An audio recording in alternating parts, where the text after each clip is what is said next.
Just the Southeast Asian community that it wants to provide services for, that it's able to provide services for multicultural organizations, specifically the growing need of the Spanish-speaking population. So to be able to reflect that within your staff is key. Whether you're here to learn how to speak English, whether you're here to become a citizen, whether you've suffered trauma in your life and you need those mental health services. I never realized how an organization could evolve, and it really is my honor to Welcome everyone. Welcome to Soy Neighborhoods Fresno. Thank you for watching. We're here, beautiful downtown Fresno, California at CMAC Studios. Today, we're going to talk about a little subject that I think it really centers on Central California. And I'm going to introduce my guest today. His name is Brian Semsen. He's the Director of Parent Education and Support at Exceptional Parents Unlimited. It's called EPU. Now, his organization helps parents like myself that have children that are disabled or unable. I think is the new designation. What do you think? We like to say children with exceptional needs. Exceptional needs, that they're definitely. And the exceptional needs are a life commitment, okay? So Mr. Brian Semsen, thank you for being here. I know it's taking time out of your day, but you can see that this is a very impactful, near and dear issue to my heart. Yes. Because if in fact I would have had someone like your support system to help me, I would have never left my nice professional job. So could you let everyone know who you are and a little bit about your background and just... Sure. My name is Brian Semsen, and I have the fortunate blessing of serving as the Director of Parent Education and Support with Exceptional Parents Unlimited. And what that really means is that I oversee a group of staff who are parents with children with exceptional needs, and we support other parents as they navigate through the various service delivery systems that are legislated by both federal and state laws to provide those kinds of supports and services to families. Often, families with children with exceptional needs may not be aware, one, of the resources, and two, how to actually navigate those systems.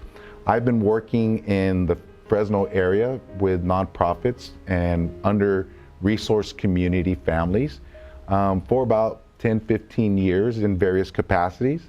As a pastor, I've worked for another nonprofit organization in Fresno that really serves the community by bringing folks together and connecting them to resources.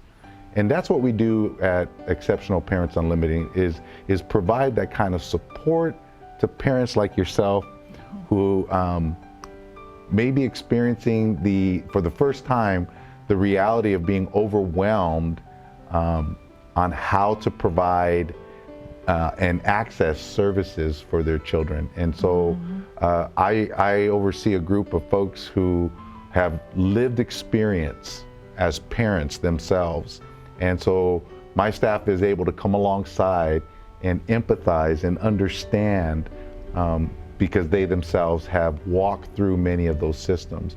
And that's an important piece, because a lot of times, if you have not struggled through trying to get basic resources and supports for your child with exceptional needs, it's hard to comprehend that level of stress, frustration, and at times anger. Right, we were talking about that right now. We're parents that are actually living part of our child's lives and planning for them so they'll be safe. And like I said, I'm always planning, I'm leaving the planet first. So that leaves my child behind who cannot defend himself and who lives in a very, I want to use this word gently, violent society. I see it like that because of mainstream people, and this is why it's a blessing to have Brian and his staff around, because as a parent of a person that has very exceptional needs, we can't explain what we go through to try to help our child understand the society around them and how they have to behave. They have no limit in their head. They just think whatever they can do, they can do. And it's not that they're trying to hurt anyone, they're being inquisitive. That's what's going on. And there are a lot of other parents that have gone through what I've gone through, because like I said, gently, we have a very violent society. I think what's really important is to recognize that individuals living with disabilities cover a broad spectrum of different types of challenges, opportunities, and still are capable of having a meaningful life. And so it's really important to help individuals who may have a disability or special need to be able to receive the kinds of supports and information and services that will enable them to live a meaningful life. And so in my department, we have 3 programs that cover services for families and when children with special needs from 0 to 26. And so our Early Start Family Resource Center really helps to get that start, that early start. So we provide support to families that are navigating that. And that's a key place, because that early piece can really make the difference later on in that child's development, because they got the kind of early support and structure, the family received the kind of support necessary to provide the nurturing environment for that child to achieve the kind of developmental milestones that they're capable of. Another department is our Family Empowerment Center, which really serves the education time period from 3 to 22. Those time periods, as we look at the quality of life that a child may have, with those proper supports, they enter into adulthood, that transitioning out of high school into that area with a set of skills to where they go through a transition into independent living many of the times. And again, knowing that the capacities of individuals cover such a wide spectrum. And I think it's that space that we're concerned about. Yeah. And I ended up moving to Southern California. The issue is that that individual, his parent, was never a parent. And that marriage was something that was arranged, that was signed for, and I was sent off. Not knowing and not knowing what I know now, I was not equipped to understand or know what my son may have been going through or being exposed to, having to live with his father. So we have an issue there too. When people are separate, there's going to be one parent that's more caring and concerned with that child, because my child was always with me. But then the court system says that their way of looking at it, and his father was very cagey, and he pre-planned to take the child so that he could be on AFDC, okay? And there are a lot of people out there like that, okay? This is where I feel like the violent, to me, that's a violation, it's violent. It should have never happened.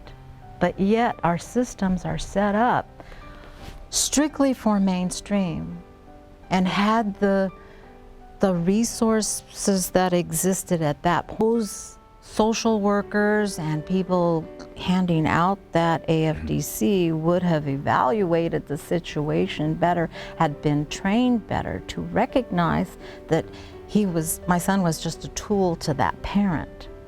You follow what I'm saying? That was wages for him. And there are a lot of parents that do that. Parents, when they get divorced, they're looking for money. Let's be real here. And our children are not tools. They are not income. That is one of the things I really was hoping that the Britney Spears, and it's still evolving, Britney Spears case starts to address the conservatorship. That really scares the heck out of me, because any of us that have children with exceptional needs can be put into, my son doesn't want to be put into a cage and just thrown in there and not thought about. None of us do. None of us want to see that happen. And I think what's really important, and why agencies and like Exceptional Parents Unlimited, the work that we do is to educate and to help parents understand those difficulties. Part of one of the other programs that is under my department, the Parent Training and Information, that's a federally funded program that we actually serve families in 12 counties. And through that process, we engage parents and help to educate them about navigating. You talked about some of the challenges with systems. Right. And when you have to navigate through an education system and to get the kinds of supports that your child needs to get the education that they are entitled to, right? A lot of times those systems are bogged down with bureaucracies and things that are hard to navigate, and are migrant folks, and some of those folks are new to navigating these systems, and so there is a challenge. Oh no, not just them, all of us. All of us. When I was just about to say, as a person, as a parent, and I know a lot about these systems, and navigating the education system for my 15-year-old son who's on the autism spectrum. That's a challenge for me to communicate, and I have some social capital, I have some experience, I have some education that really affords me a little different capacity to navigate those, and it's hard. And it's still hard. And it's still hard. And so agencies like EPU are really there to serve families that are struggling through these systems, to help them. And again, I want to stress the value of lived experience. we have parents who have struggled through this. And so we're able to connect with the hardships. Sometimes it's just understanding that there's someone I'm talking to who knows. That's a really good, that's a really good first step, okay? And that's why I wanted you to come here to explain, because the systems are hard on everybody, and I realize we're a capitalist society. Believe me, I understand that very well. And I have a degree, I've worked all my life.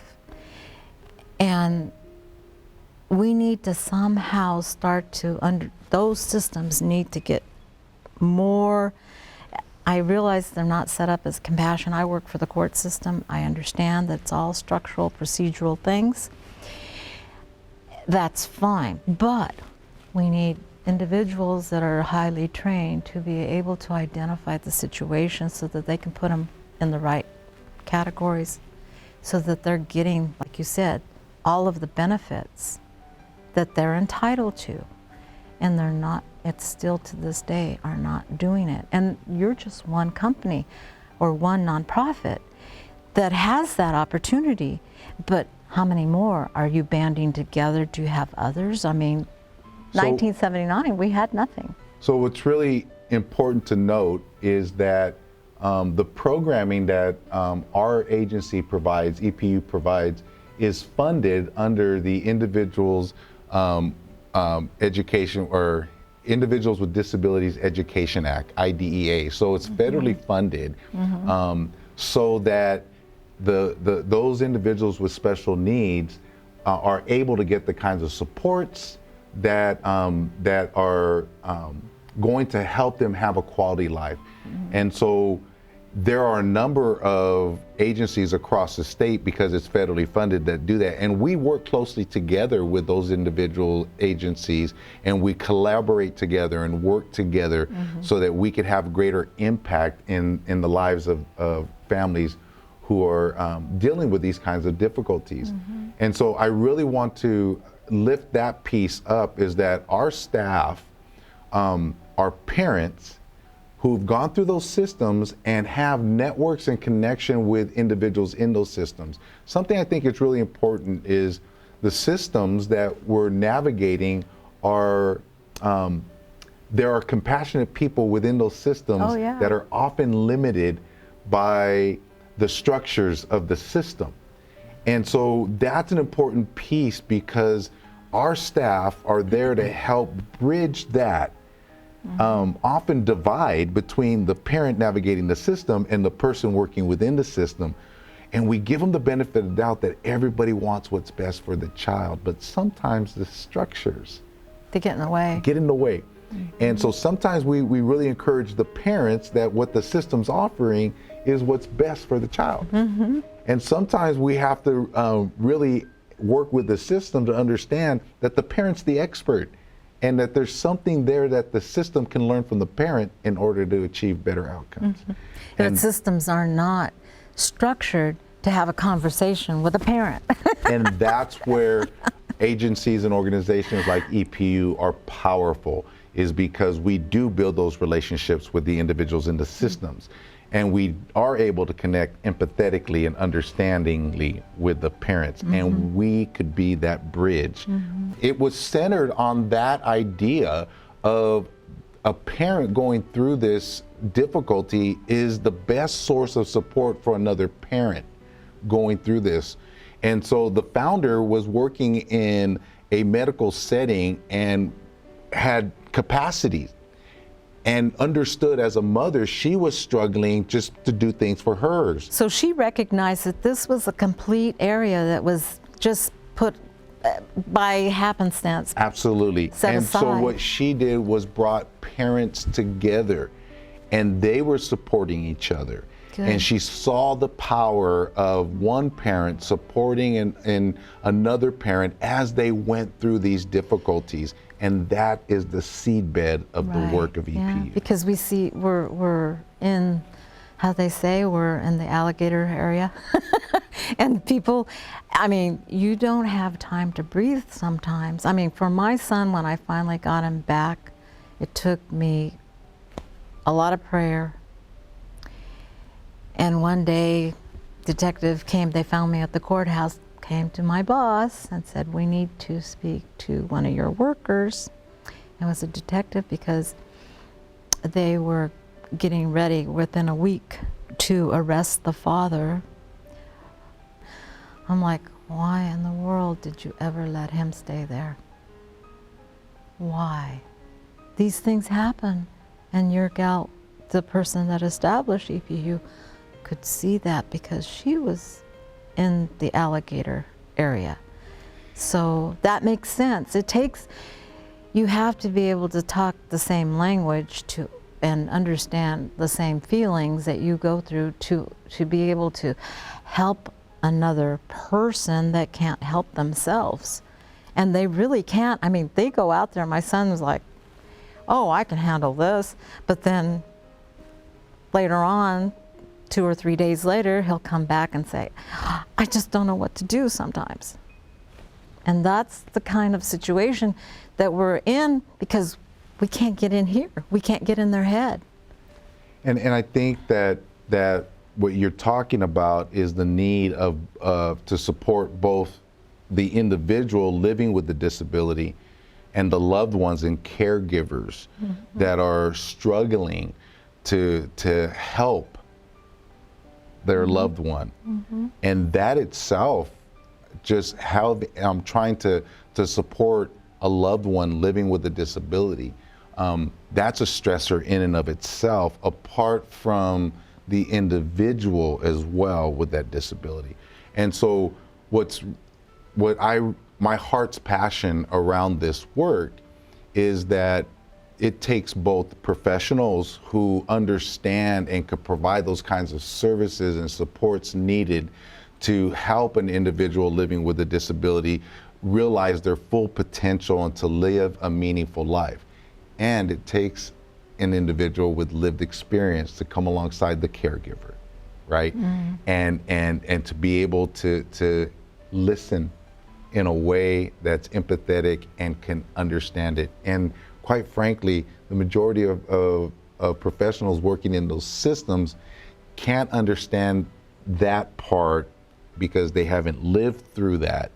And so although they could provide the support and the expertise to really help the individual living with a disability, the caregiver, the family member is often without a sense of understanding because they feel alone.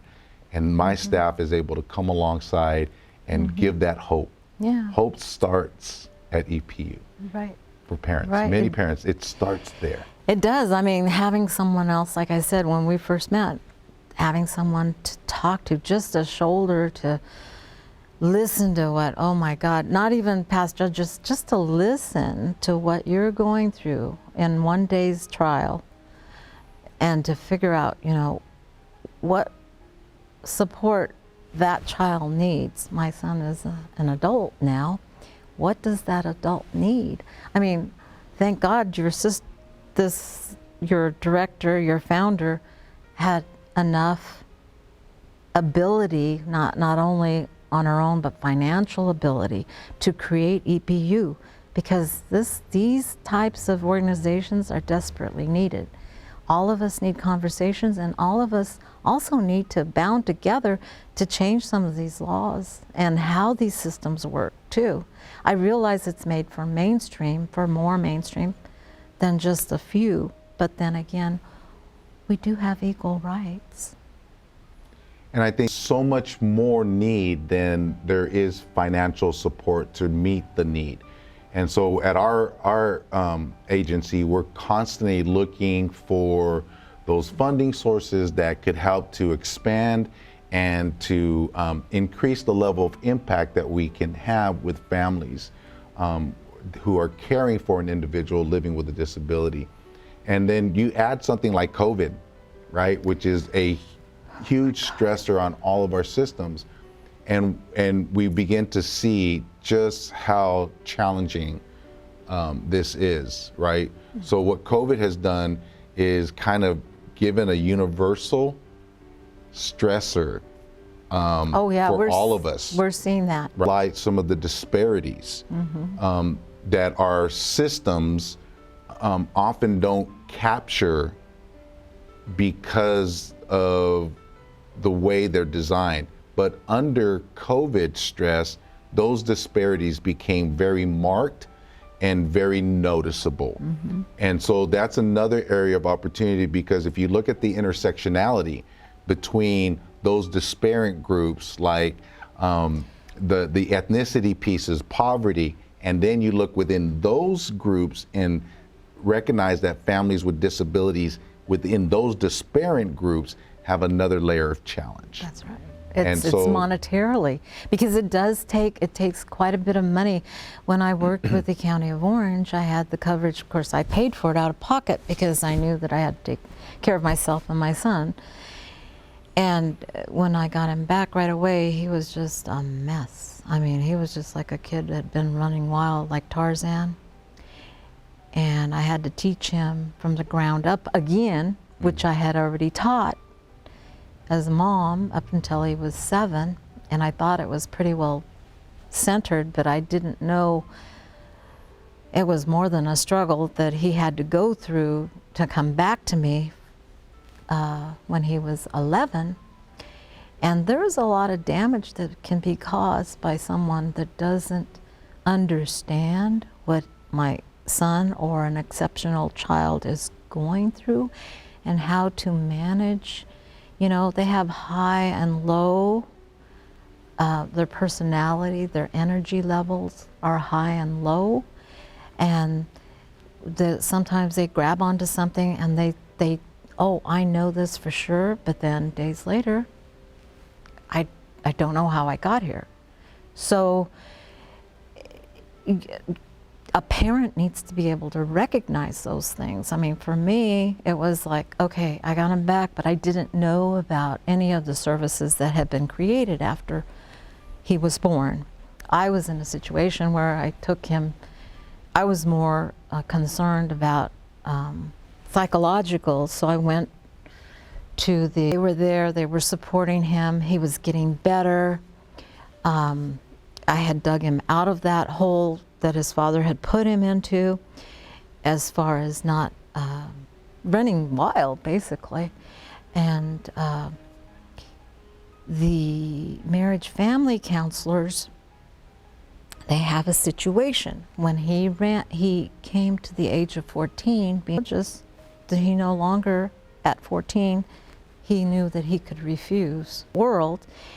And at that point, the counseling stopped. Okay, and I was very, very upset because it was helping, it was undoing what was going on in his head. And he has suffered a lot. And I don't want those people that are not informed and are not in a social economic situation whereby they aren't making enough money to help their child. You know, I was in a situation where right away I had him with a special reader. He went from the school directly to the reader. Right, it was practically within hand reach of the school. And then from there, he was learning phonetics, how to read and write phonetically. And then I sent him to, he has a severe dyslexia, so there's a dyslexia school in Newport Beach. I sent him there, okay? And that really, really helped him learn how to connect and read books, because he was having difficulty reading. And when you go to the special dyslexia school, and that takes money to pay for it, they're able to teach them how to connect words in a different way. It's a whole different structure, and he can actually read now. But it takes money, and I've lived through this situation, and I know there are many more parents out in Central California, because this is where it came from, Central California. The pesticides, the water, the soil, People don't understand once the soil's infected with it, it stays in the soil, they pick it up, they play with it, they put it on their face. They're breathing it, that affects them. You need to really watch out for your children, you know? And when he was with me, I watched every step with him, okay? And some parents, honestly, they don't. There's one that's always a little more emotionally tied to their child than the other. I hate to say it like that, but it's true. And that, if you get two parents that are on the same page, then the child is getting your full support. So again, I think it's really important to understand that what it is providing those supports, Yes. right? And so, and it's not just parents, it's caregivers, right? So when we stop to think about the many faces of family and caregivers, right?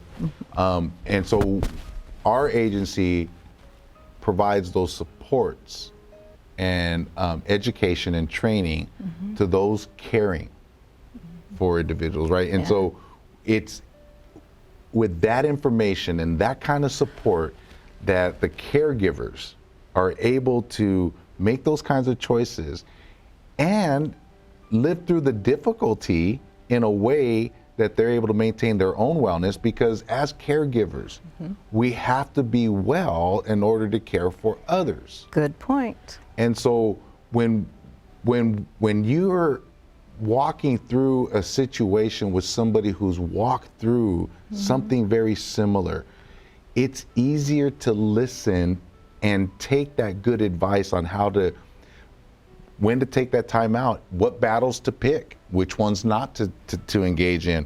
Why? Because it's a marathon and not a sprint. Yeah, right? It's a long road.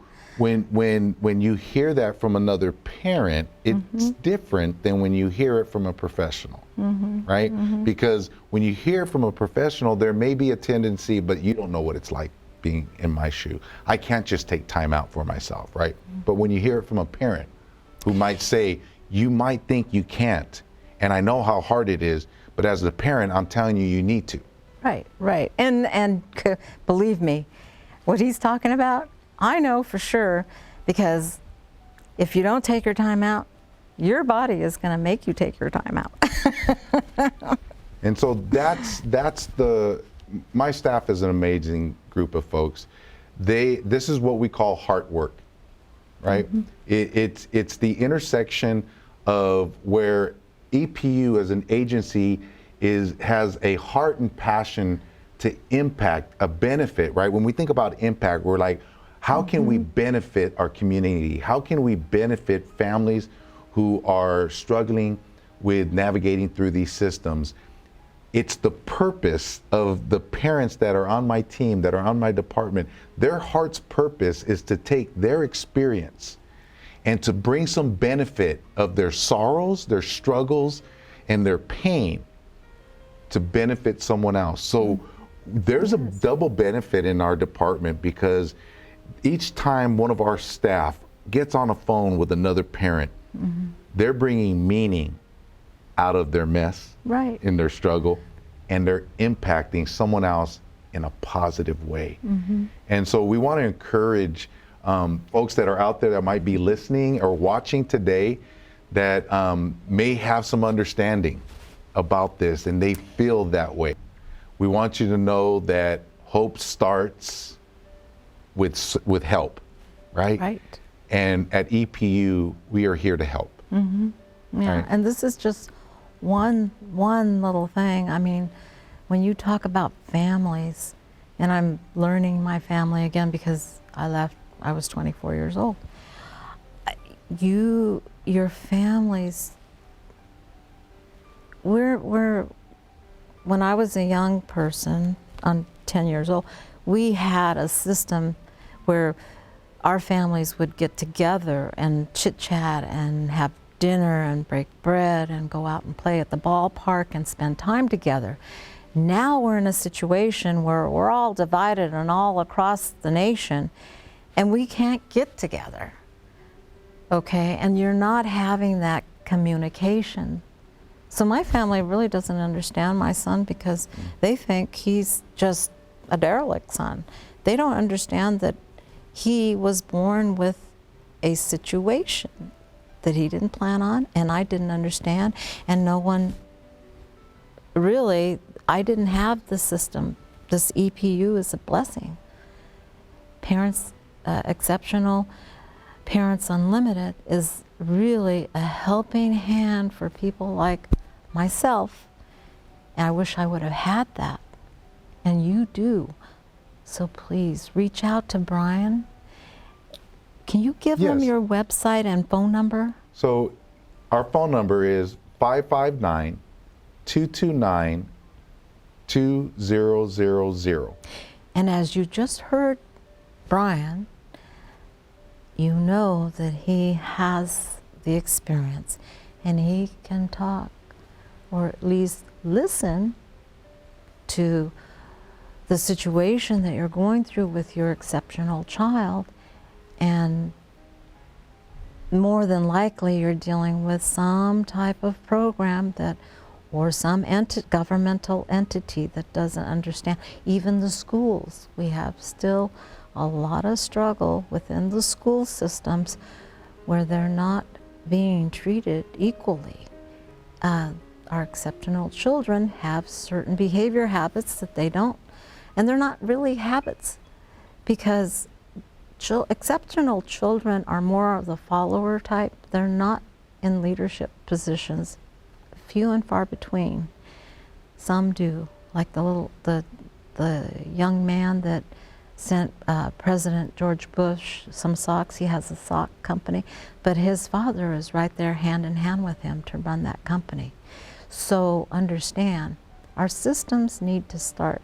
We can no longer, we have so many people here, we can no longer just be mainstream.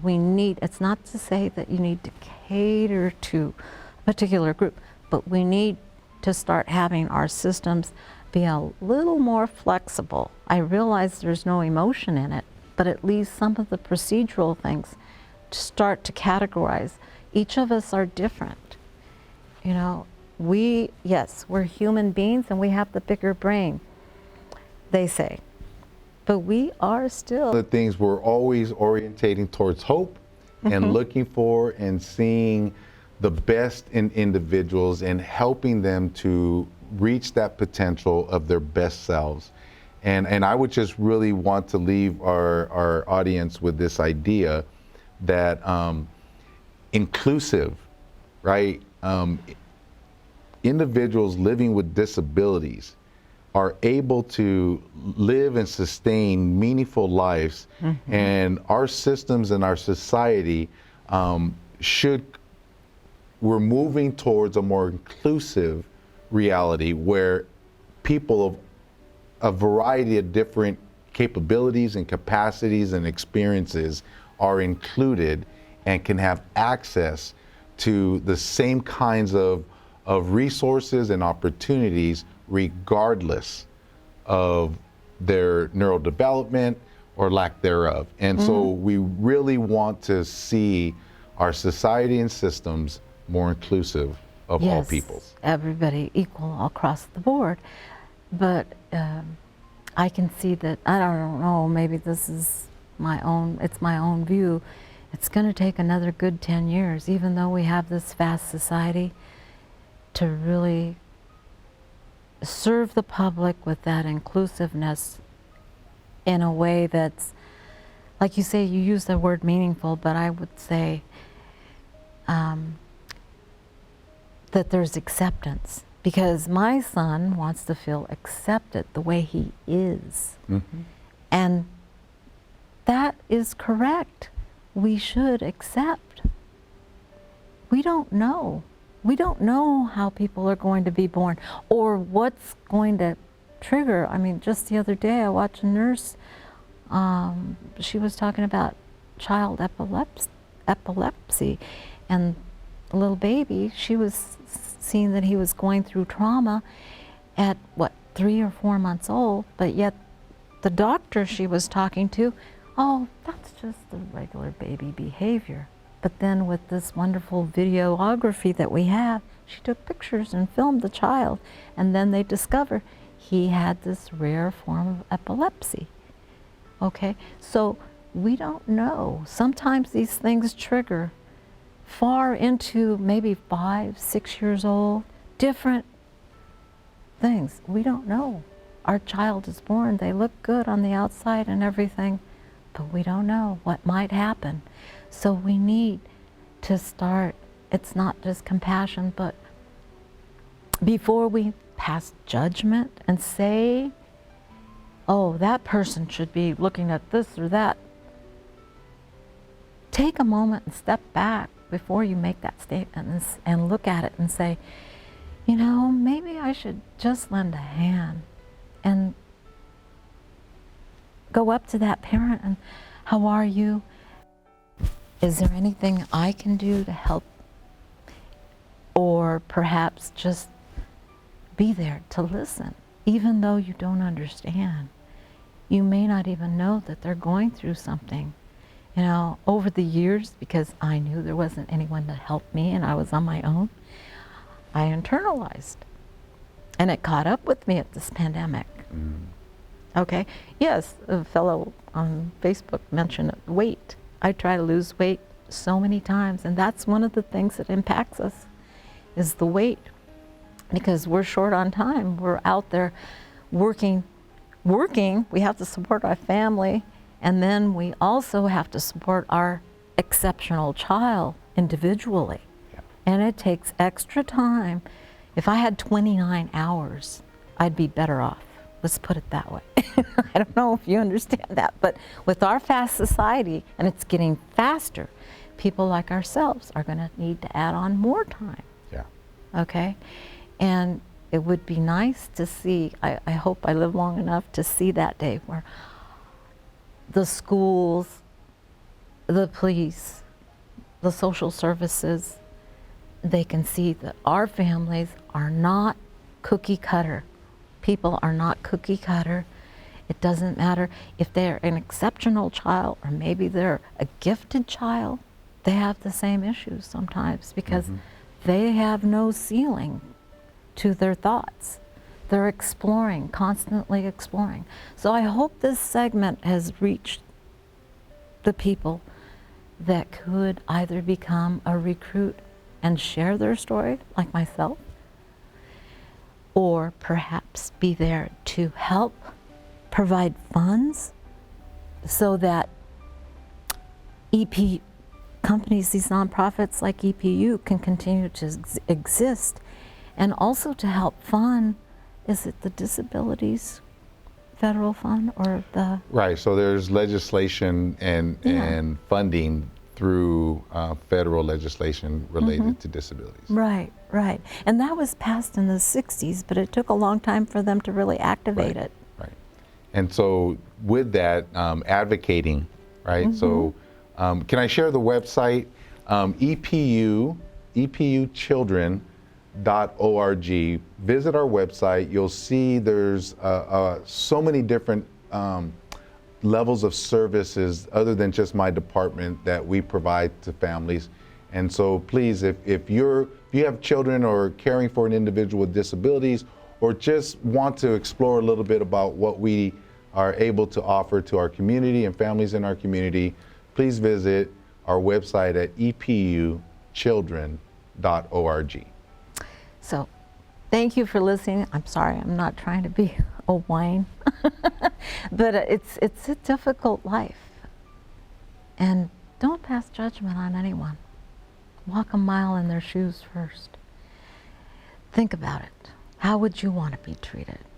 And I really appreciate the fact, even though, and I just hope that a farmer or two will hear this information and start to understand how their need to become a corporation and fund and move the Central Valley from being an organic-based farming to pesticide farming has really hurt the population here.